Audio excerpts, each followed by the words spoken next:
Bonjour et bienvenue à tous dans ce bulletin vidéo d'info météo de ce 6 mars 2014. Un bulletin vidéo qui aura la grande chance d'être assez simple à expliquer. Pourquoi ?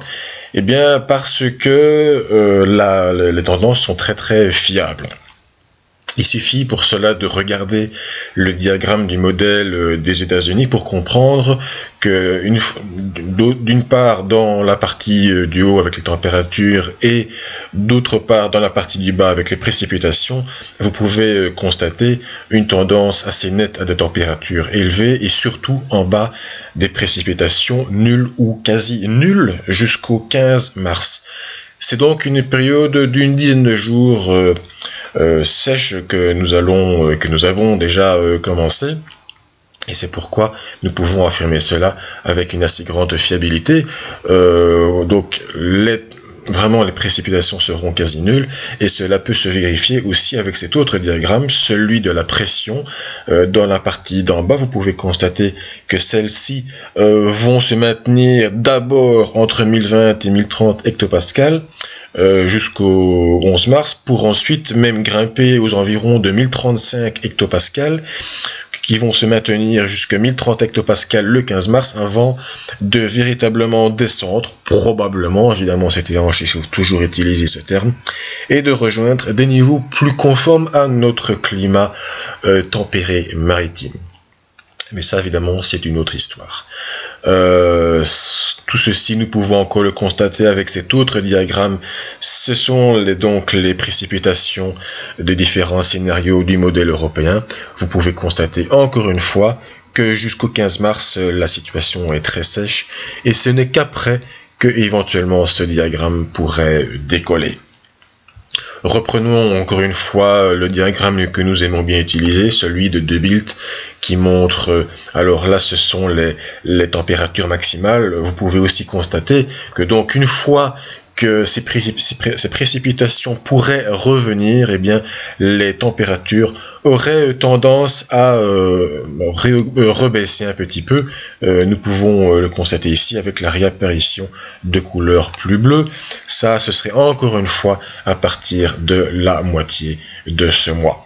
Que va-t-il se passer dans les cartes? Les choses là aussi sont très claires.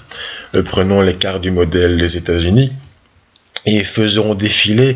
Nous pouvons constater qu'un anticyclone va se positionner d'abord sur l'Allemagne le samedi 8 mars et va nous envoyer le dimanche un air méridional, donc on devrait dépasser assez largement les 15 degrés. Il faudrait même peut-être surveiller au cas où il y aurait 20 degrés localement, ce ne serait pas totalement impossible.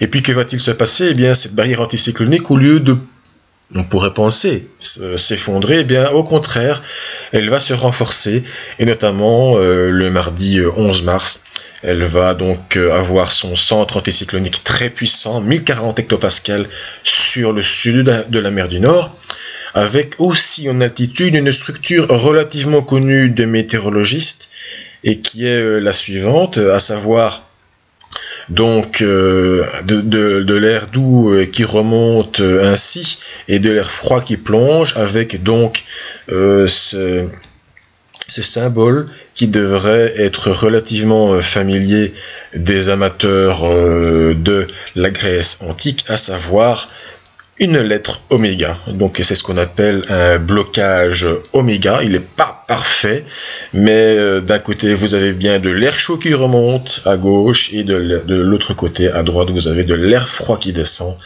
Nous aurons peut-être l'occasion de revenir sur la structure et la définition de cette blocade oméga dans les prochains jours, dans nos différentes publications.